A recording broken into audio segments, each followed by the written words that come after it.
Mariana Mordecai Glescor. ¿Cómo empezar con esta gran noticia o suceso que ha cambiado todo YouTube? Bueno, hay un vídeo en YouTube llamado Mariana Mordecai Glescor. Si lo buscas, no encontrarás nada. Las pocas veces que lo encuentres, verás un vídeo de 20 segundos de un hombre mirando fijamente a la cámara, sin emociones, luego sonriendo los últimos 2 segundos. El fondo no está definido. Esta es la única parte en línea del vídeo.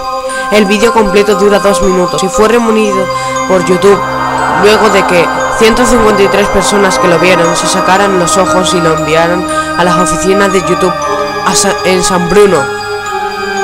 Dichas personas luego se suicidaron y no se sabe cómo lograron enviar los paquetes.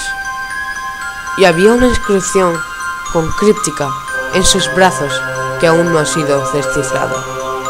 YouTube periódicamente sube los primeros 20 segundos del vídeo para evitar sospechas. Así, las personas no buscarán el vídeo real y lo subirán.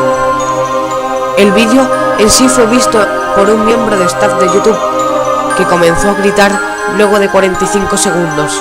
Este hombre estaba bajo sedado todo el tiempo y es incapaz de recordar qué vio.